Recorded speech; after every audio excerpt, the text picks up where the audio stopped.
Hello guys, welcome back to the Eat Like a Beer podcast. I am back once again doing another episode in the fat loss series, but if you listen to yesterday's episode, first of all, if you haven't, go back and listen to yesterday's episode because this one's going to flow straight on from it. But yesterday we started looking at moving away from fat loss, which we've kind of touched on throughout the fat loss series, like just checking along the way if you need to maybe stop and adjust your plans or pivot at all, have a diet break, etc. So like I always say, if you've just joined us on the pod, welcome. If you're interested in fat loss and diet breaks and all those things I just said, go back and listen to the last few weeks of pods. But if you have listened to yesterday's episode, you'll know that, like I said, we started talking about moving away from fat loss. And in that episode, we looked at when we should do this and what we should be asking and kind of assessing when we are deciding when to do this, if that makes sense. And I did say it at the start of that episode, like today we're going to talk about moving to maintenance. And then I spent half an hour talking about like assessing when you should move to maintenance, and we never ever got to the maintenance convo. So that's why I'm back today having that convo. So definitely if you haven't listened to yesterday's episode, I would absolutely do so because there's a few things we want to look at and just ask ourselves and assess to be able to make that decision of like, when should I go to maintenance? How long should I go there for, etc. That is going to be so different from person to person because there's so many factors, like we spoke about yesterday, that are going to help us make up that decision and really set our short-term and long-term plans moving forward. And so obviously today we're going to look at actually like tangibly making that transition from fat loss to maintenance. And there's a couple of cool things to point out here, but there's a couple of little, I'd say kind of like mindset-y things, I guess, that I want to touch on first. And we've touched on these throughout this whole fat loss series, but I think it's going to be cool to just almost rapid fire them right now.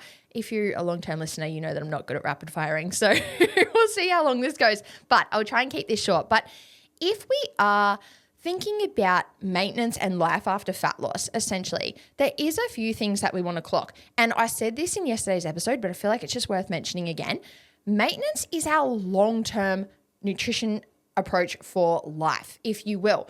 And the reason I say that is because often if people have spent their whole life pursuing fat loss and weight loss, we haven't even really clocked the fact that it's like, well, if I have successful fat loss and weight loss, I don't want to keep eating like that for the rest of my life.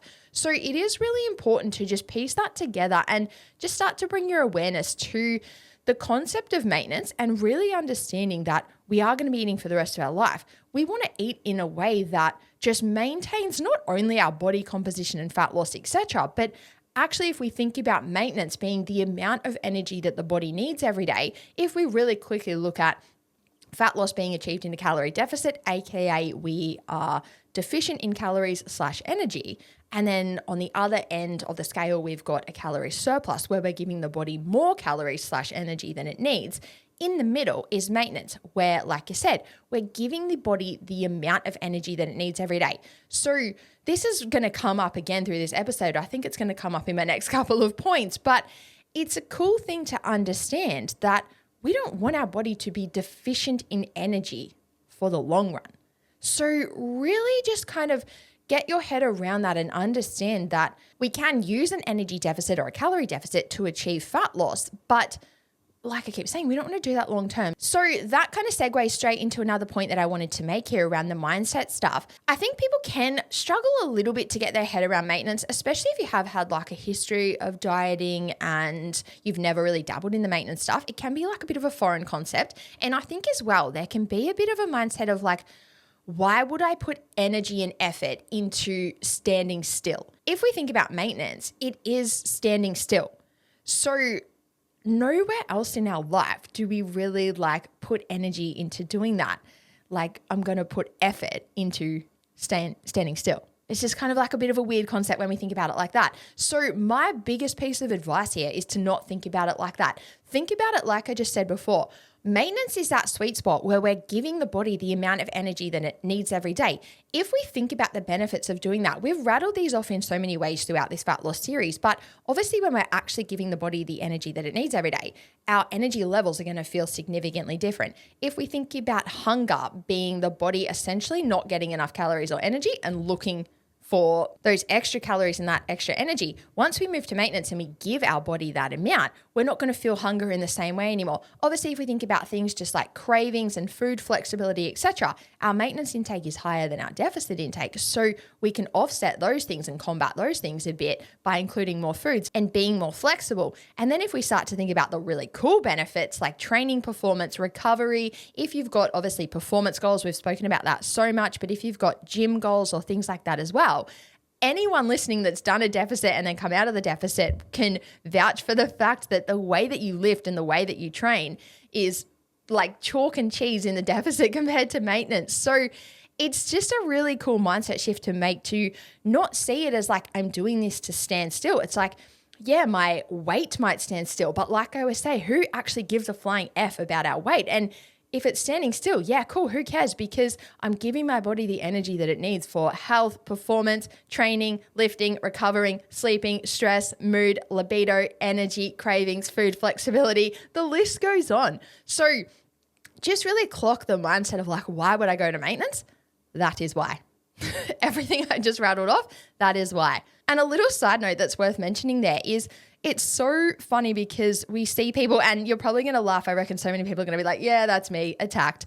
And you're definitely not alone. But we see people who are in the deficit and they're like, oh, my energy's starting to get a bit shitty, like my hunger, my cravings. Like you're like low key, or not even low key, high key, like can't wait to get out of this. Then people go to maintenance and they're like, oh, maintenance, it's scary. I don't want to stay here. I want to go back to my deficit, etc. It's like, bro, you were bitching when you're in the deficit. Now you're bitching at maintenance. Like, clock that and think about all of the things that are going to benefit from increasing your intake. The things that you've been bitching about for weeks, we're now going to improve those things. So it's just important to catch that as well. And the last two little mindset-y things I wanted to point out here, I've said this in other episodes in other ways, but I think it's cool to do it here as well. If we think about spending prolonged time in an energy deficit, obviously we've spoken about all those things I just rattled off. They take a hit when we're in the deficit. But if we also actually look at the health impacts of spending a long time in a deficit, especially when we don't need to spend a long time in a deficit, we know things like energy availability, obviously being the biggest one, can get into a really shitty place. And that has such a negative impact on our health in terms of like digestion, hormone support, immune function, brain function, even to the point of like bone density leading to increased injuries. Like we are looking at serious health consequences when we move into a state of low energy availability if we've spent a long time in the deficit. So if we keep that in mind, the mindset thing, or the question that I wanted to bring forward for people to just ask themselves is, like I've said on a few other topics, how would you feel if your loved ones were doing that to themselves? How would you feel if your child wanted to continuously undereat, or your mum wanted to continuously undereat, your best mate, your husband, your brother, even the men in our life, anyone at all that we love? I've said in other episodes, we are continuously checking in on people to make sure they've eaten enough. Yet then we have this other weird thing that can happen with ourselves where it's like, I'll keep myself in a position of not eating enough for a really long time. And I just think that's so important to catch. If you're like hesitant about maintenance or moving away from a fat loss diet, again, really ask yourself, how would I feel if my loved ones were in that position? What would I be encouraging them to do in terms of looking after themselves and their health?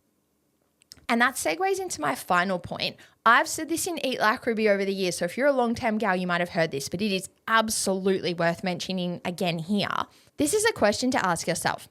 Have you ever spent time putting energy and effort and consistency and love and attention and adherence and all of those things towards your nutrition and training without expecting fat loss in return? I'm pausing to let that one sink in, and I'm going to ask it again.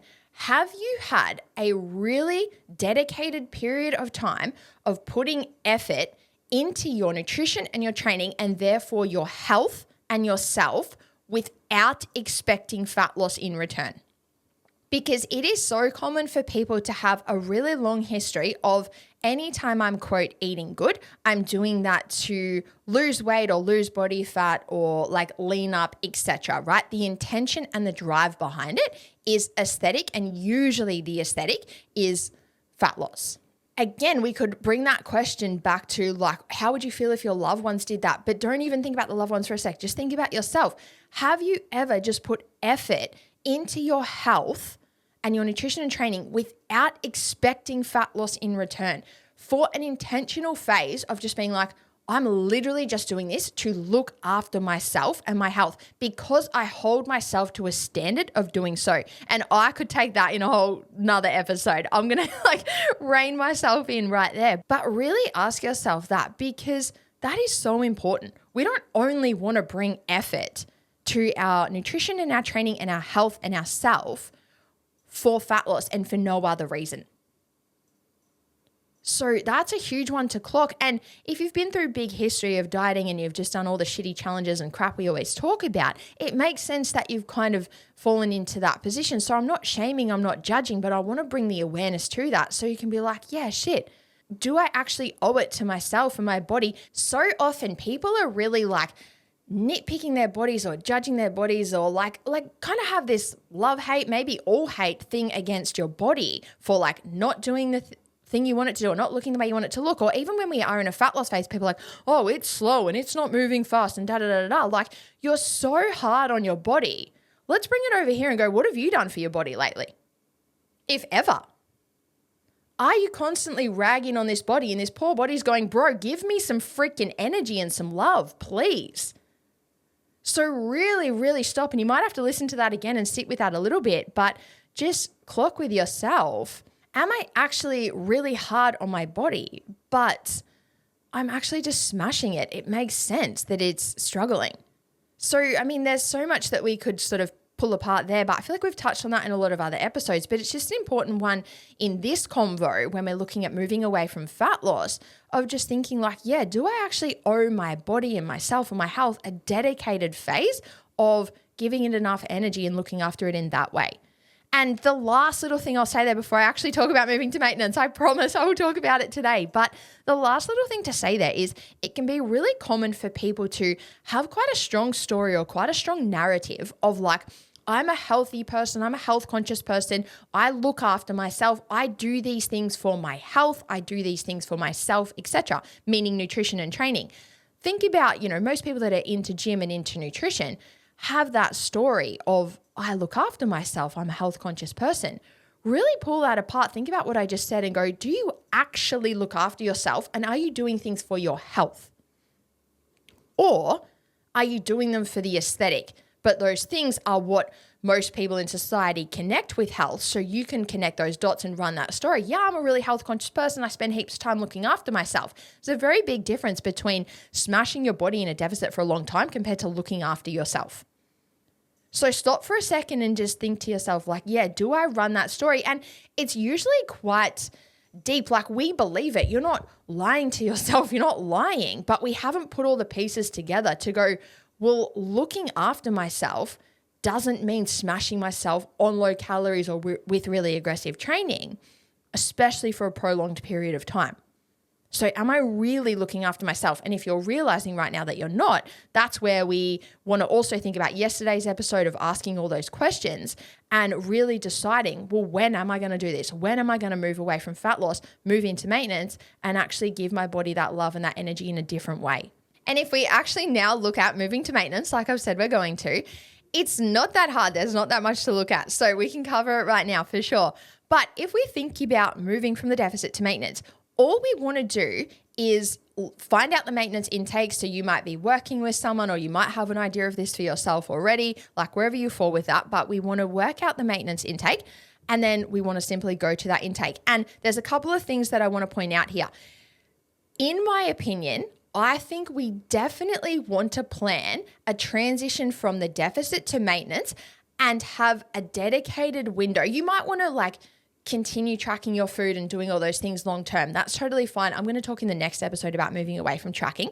But regardless of how you feel about tracking food and all of the things we've spoken about over the last few months, I think it is very, very beneficial to keep all of your exact same habits in place that you had for your deficit. So if you're in your deficit and you were tracking your food and you were planning in advance, and if you're a meal prepper, and if you were hitting a certain amount of protein and you were making sure you get enough fiber and fruit and veggies and all of those things, I think we need to take every single thing we've been doing in fat loss and do it exactly the same way, simply on the higher intake. So if we look at, for example, my deficit is usually around like 1,600 calories, give or take. My maintenance is around 2,200 or 2,300.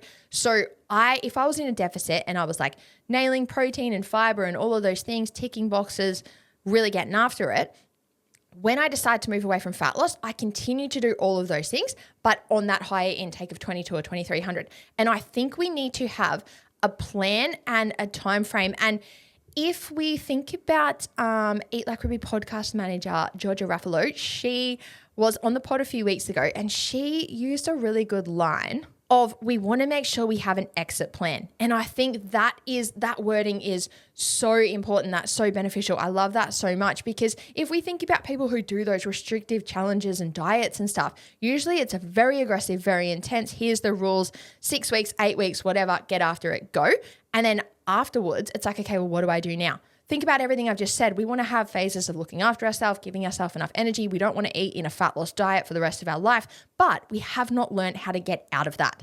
So I love that wording of making sure we have an exit plan. And what I think that exit plan should look like is what I just said, moving onto the higher intake, but keeping all of the habits the same and having an allocated time frame. I think like at least 4 weeks. But again, that's just going to depend on, like, you might want to continue tracking for a really long time. But I think if we can have at least 4 weeks of keeping all of our habits in check and continuing to track our food, but just doing so on the higher intake, I think that is so beneficial for a few reasons. If we think about what we just said, where so often people go from restrictive diet to just no plan, no rules, nothing at all, and things go to shit quite quickly, right? The other thing to think about here, and this is very, very important, especially if you're someone who has struggled with maintenance or intuitive eating or just setting up a long-term approach for the long run and for life, essentially. If we think about somebody doing a low-calorie diet, being quite strict, ticking the boxes, etc., and then saying like, okay, cool, that's done. I'm now just going to go into like intuitive eating, kind of eating how I want, etc. If it doesn't go that well, which it often doesn't, the reason is we have not learnt how to eat in that way, right? We've learnt how to eat in a deficit. We've learnt how to tick boxes in a deficit. I think we need to learn how to eat at maintenance as well. And the reason I say all this is because I think people can kind of shame themselves and feel quite shitty of like, why can't I just do this? Surely I should just be able to eat in like, it's almost like that energy of like, surely I should just be able to eat intuitively and it's quite carefree and I've just got balance and I don't have to think about it much. If we piece all that together, if you have never had a period of your life where you have learnt how to eat at your maintenance intake, why should you know how to do it? Why should you just be able to do it? And I think that's really important to clock with yourself, especially if you have shamed yourself for not being able to do it in the past. It's like, how or why should you know how to do this thing if you've never actually had a period of doing it? And so I think coming back to what I think the plan should be, if we move from the deficit to the maintenance intake, but we actually do track it and we tick boxes and we spend some time bringing that same effort and everything to this intake, we can actually start to learn, what does eating at maintenance look like for me? You can start to learn what the portion sizes look like, what foods and meals piece together to therefore create a day at maintenance for you.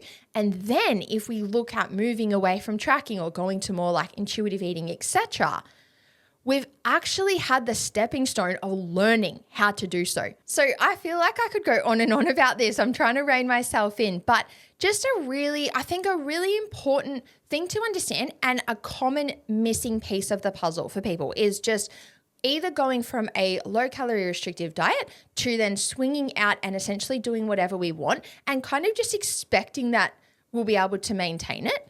And then realizing that we didn't or we can't, and then moving back to the low cal, swinging out of it. If we look at that, someone who's done that for a long time, there is that missing piece of the puzzle of like, you haven't learnt how to eat in the new way. So I think the way we combat that is by having that intentional phase where we go, yep, okay, cool, I'm going to keep up all my habits, but on my new intake, so I can actually learn what it looks like for me to eat on that intake. And then once we've done that for a few weeks or longer, whatever you decide, then you can actually ask yourself the things we're going to look at tomorrow, like, Do I want to move away from tracking? Do I like tracking? I'm going to keep doing it. There's no right or wrong with that. And like I said, I'll talk about it more tomorrow. But I am the biggest fan of nutrition education. And if we think about the other thing that I'm a big fan of is the quote of we're going to be eating for the rest of our life. We want to dedicate some time to learning how to do that in the way that we're going to do it for the rest of our life. And there's two other little points I want to talk about here when we are looking at actually tangibly moving to maintenance. Often the question can come up of, should I, quote, reverse diet and ease my way up there? In my professional opinion, no, you shouldn't. If we are moving from a deficit to maintenance, we want to either A, if we already know our maintenance because we've had periods of doing this before, that's awesome, go straight there. Like I said for myself, I would go straight to like 2,300 calories because I know that I've done that before. If you haven't done it before, that's totally fine. Calculate your new maintenance, whether you're using like your own calorie calculator, if you're working with a coach, etc. Calculate your maintenance for your current body composition. And what I mean there is, if we think about, let's say you set up your deficit and then you had a successful deficit and you've lost 10 kilos, think about the things that contribute to giving us our calorie intake. Body weight is one of them. So if your body weight has changed by 10 kilos, you want to calculate using your new body weight, because if we think about calculating our maintenance intake, we're trying to maintain that new body and that new body weight, right? And then obviously if any other factors have changed, usually the biggest factor that would have changed as well might be steps. Because if we think about the other factors that we use to calculate our intake, gender, age hasn't going to have changed by much. It might have changed by one number.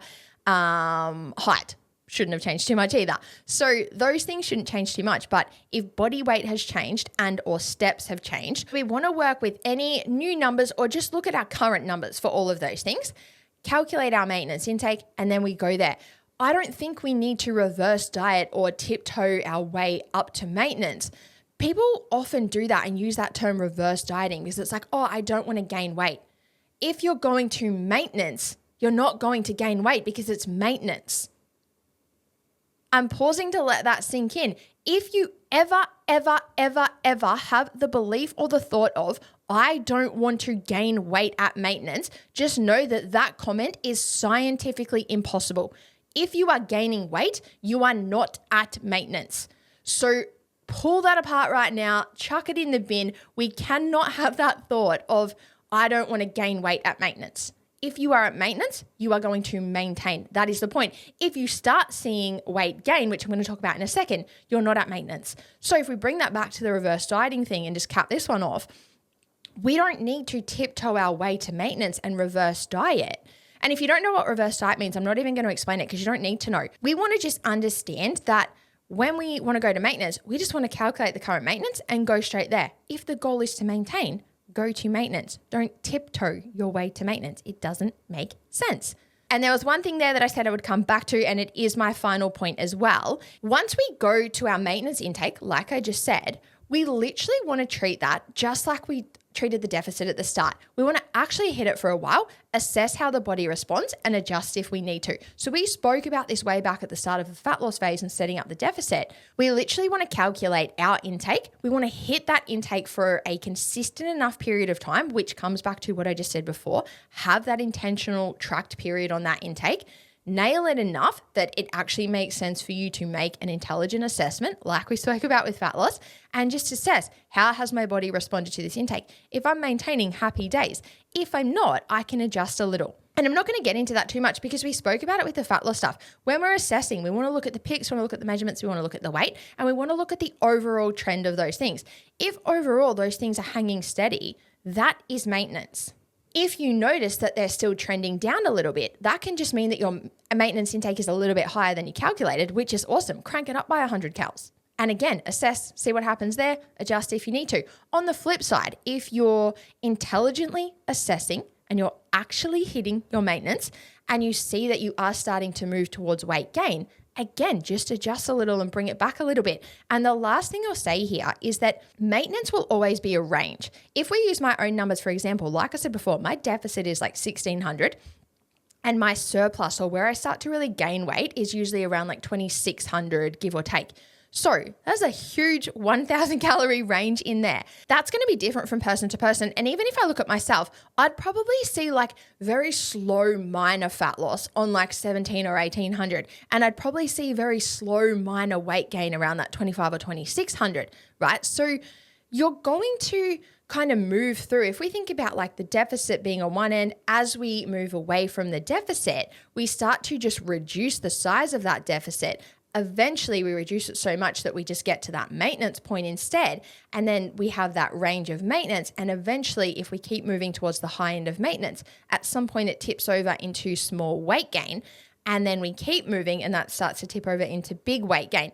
So that's what we want to think about when we're looking at our numbers. It's not like, and when I say numbers, I mean calorie numbers. It's not like, oh, 1600 was the deficit, 1601 is maintenance, 1602 is weight gain. Like that isn't going to happen. It's going to be those ranges where, at one point we've got a big deficit. As we move away or as we increase the intake a little bit, we start to move into a smaller deficit. We increase the intake a little bit more. We start to sit in that maintenance range. We increase the intake a little bit more and we start to move into the weight gain range. So it is going to be ranges. And we can find our range for those things by going through that process, like I just said, actually nail an intake for a while, take some forms of assessment like peaks, weight measurements, etc. Watch how those things trend over time and you can start to get an idea of where this is for you. And a couple of little things to clock here as we wrap it up. When we are looking at weight maintaining, we know that weight is going to fluctuate day to day. So just like when we look at weight in a fat loss phase, like I said during the fat loss phase, we actually don't have to take weight. No one cares what we weigh. If you don't like taking weight, stop taking it, right? But if you do want to take it, and clock that right there. If you don't like taking it, stop taking it. If you've chosen to keep taking it, you don't get to bitch about it, right? So just wanted to point that out. But if you want to use weight to assess your maintenance period, think back to what we spoke about with weight in the deficit. It is going to fluctuate day to day for things completely outside of body composition, right? It's going to fluctuate because of fluid levels, sodium, time of the month, digestion, have you been to the bathroom, big training sessions. So many things are going to cause a temporary fluctuation with our weight. So we want to collect that data over time and watch the overall trend. Again, if I use myself as an example, when I'm maintaining, like when I sit around maintenance, it's usually around the 62 kilo mark, but I will always fluctuate between like 61 and usually about like 63 and a half. And I just watch that fluctuate back and forth day to day. At certain times of the month, it goes up a fair bit towards that high end. At other times of the month, it comes down towards that low end. But then when I step back and look over a 3-month period of maintenance, it's hung in that range of 61 to mid 63s, right? So that is maintenance. Maintenance is not weighing the same number every single day. That's literally impossible. If I said I'll give you $1 million to weigh the same number every day, you wouldn't be able to do it. So if you couldn't do it for $1 million, don't put pressure on yourself to do it for nothing. Maintenance will be a range in terms of our body weight. And if we can watch that overall trend, and like I said, when you step back and you look, you can see it fluctuating within a range. That is your maintenance range. And then if we piece that with pics or measurements or any other forms that you're taking, you can watch those things hold fairly steady as well. Again, they might have that little fluctuation, but overall, when we look over a long enough period of time, they're pretty clearly just holding steady. That is maintenance. If we push to the high end of our maintenance and then we start to like roll over into a surplus, like if we've moved from maintaining to gaining and we're in a calorie surplus, the thing to think about here is it's going to be very minor. So I think people can kind of get in their head of like, what if I overshoot? What if I calculate my intake and it's too high and it is a surplus? The really important thing to understand is it's not going to be so high that you're going to start packing on weight. Think about something we touched on in this fat loss series. A kilo of body fat is worth 7,700 calories. That means we need to consume an excess 7,700 calories above maintenance to put on 1 kilo, right? Really make sure you understand that, because let's say, for example, you calculate your maintenance to be 2,300 and it's actually more like 2,200, right? So you have a 100 calorie surplus in place. You have a 100 calorie surplus in place. To put on 1 kilo, you need a 7,700 calorie surplus in place. So if you have overshot that tiny bit, what's going to happen is if you do everything else I've said and you tick the boxes and you intelligently assess, when you step back and look over a couple of months, you might see a gradual trend of a kilo, give or take, right? And again, who cares what you weigh? And if we think about that, I feel like I could go off on a big tangent, but if we've done that, but we've also had wicked energy, wicked training, wicked performance, wicked recovery, cravings, mood, sleep, libido, stress, all of those things are feeling so much better, that's absolutely worth that trade-off. And you can just look and go, okay, cool. When I assess my overall trend, there's a slight trend up. So I'm just going to drop my intake a tiny bit. And we've got to make sure we understand the difference between day-to-day fluctuations versus an overall trend up. If you don't understand that, listen to this episode again, listen to the whole fat loss series again if you need to. But very important to understand, a trend up is not the day-to-day fluctuations. It's the trend over time.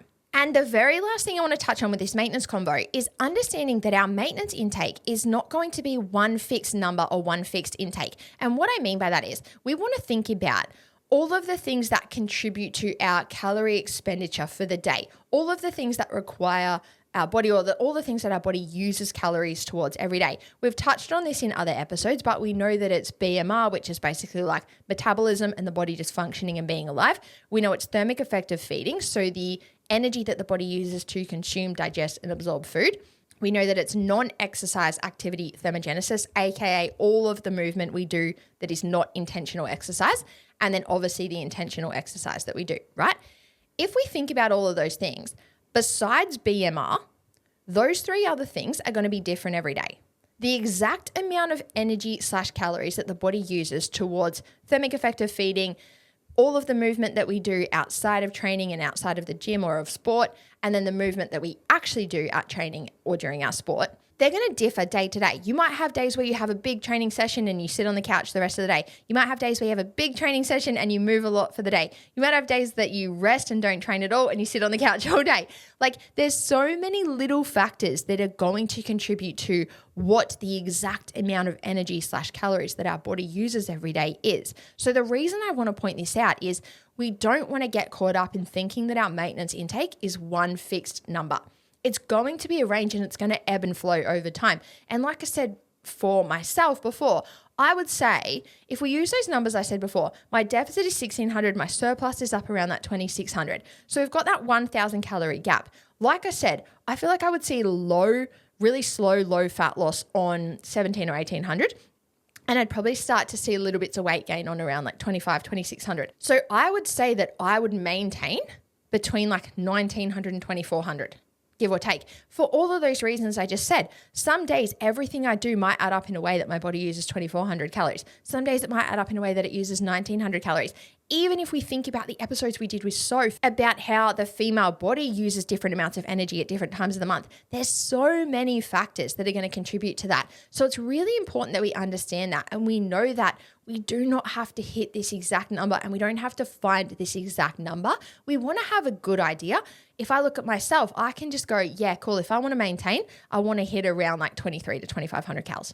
Give or take, right? If I have a day that's a little bit over, who cares? If I have a day that's a little bit under, personally, I don't like doing that because I hate eating less than I need to. But if we can understand roughly where that range is for ourselves, and that'll probably transition into the convo that we have tomorrow about moving away from tracking. When we can understand that it's a bit of a range and we can settle into that range, that is a real sweet spot to settle into when it comes to eating for the rest of our life. If we can roughly know what our range is, that is awesome. And that's such valuable information to then be able to keep tracking if we want to, move away from tracking if we want to, set up a surplus if we want to, set up sufficient energy for a performance goal if we want to, or go back to a fat loss phase if we ever want to or need to. When we know how our body responds to different intakes and where all these ranges and numbers are for us personally, we can then use that information to take our nutrition in any direction for the rest of our life. So I feel like that's the perfect place to wrap up and really just use that as your motivation to think about what I said before. It is absolutely worth having a dedicated period of transitioning out of fat loss into maintenance, having that intentional structured exit plan in the words of Giraffe, and actually spending some time giving the same amount of effort and energy towards maintenance so you can learn this stuff and you can use those learnings to eat for the rest of your life. That is all from me today. I'll be back tomorrow with the episode about moving away from tracking, and we are getting pretty close to wrapping up this fat loss chat. We are going to do some Q&A episodes to wrap it up as well, so we're going to drop those really soon. And then, like I keep saying, I have so many things that I want to talk about, and I have intentionally not spoken about them because we've had a really clear structure with the fat loss convo. So I've just been banking up all of these thoughts about other topics, and we'll bring those forward in the next few weeks. So thank you guys so much as always. Like always, guys, if you got something out of the episode, chuck it on your story, tag eat_like_Ruby. Guys, I'm going to say one last thing. There is a very big disconnect with how many downloads we get every day versus how many people share us on their stories and how many ratings we have on Apple and Spotify. If you've milked this free fat loss phase series for all that we've given you, be a doll, give us a rating, give us a share. Thank you so much. I'll talk to you tomorrow. The Eat Like Ruby podcast is not a substitute for professional medical or dietary advice. The advice given in this episode is general in nature and should not be used to treat any medical conditions, health conditions, illnesses, injuries, and/or any nutrition-related conditions, deficiencies, or similar. This podcast is not to be used as or in place of medical advice or dietary advice. Please consult your healthcare professional before implementing any of the advice, information, or protocols discussed in this episode.